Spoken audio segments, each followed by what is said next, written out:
ഇപ്പൊ നമ്മള് ഫുഡൊക്കെ ആവണത് നമ്മളിന്ന് റേഷനിലൊക്കെ പോയി സാധനമൊക്കെ വാങ്ങിച്ചു വന്നപ്പോഴേക്കും ഒരുപാട് ലേറ്റ് ആയി. അപ്പൊ അതൊക്കെ സ്പെഷ്യൽ നമ്മുടെ അവിയലുണ്ട്, പിന്നെ ഒരു തട്ടിക്കൂട്ട് ചെമ്മീൻ കറിയാണ്. ചെമ്മീൻ കറി ശ്രുതിയുടെ അടിപൊളി റെസിപ്പിയാണ് ശ്രുതി പറഞ്ഞത്. ഞാൻ കഴിച്ചു നോക്കിയിട്ടില്ല, കഴിച്ചു നോക്കട്ടെ. ശ്രുതി ആദ്യം കഴിക്കട്ടെ.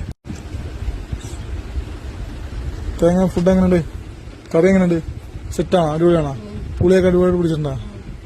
ഞാനും കഴിക്കട്ടെ. ആദ്യം കഴിച്ചു തുടങ്ങി. എങ്ങനെയുണ്ട്? അടിപൊളി. ഞാൻ ഫസ്റ്റ് മാങ്ങ കഴിച്ചു. മാങ്ങ പൊടി ടേസ്റ്റ് അല്ലേ? കാലമാങ്ങ പൊളി കഴിച്ചു. അടിപൊളി. അപ്പൊ കഴിച്ച് നമ്മളത് ചെമ്മീൻ തേരി കിടപ്പുണ്ട്. രണ്ട് ലക്ഷം എനിക്കുണ്ട്, 3 ലക്ഷം എനിക്കുണ്ട്. ശ്രുതിക്ക് 4 ലക്ഷം ഉണ്ട്. അങ്ങനെ ശ്രുതിക്ക് എടുത്തിട്ടുണ്ട്. സംഭവിച്ചത് നമുക്ക് ചെമ്മീൻ അധികം ഉണ്ടായിരുന്നില്ല, കാണിച്ചിരുന്നു, വീഡിയോ കാണിച്ചില്ല. നേരത്തെ വീഡിയോ നിന്ന് കണ്ടോ ചെമ്മീൻ ഒടുക്കത്ത് വരികയാണ്. അതുകൊണ്ട് പിന്നെ കുറച്ച് വാങ്ങിച്ചോളൂ.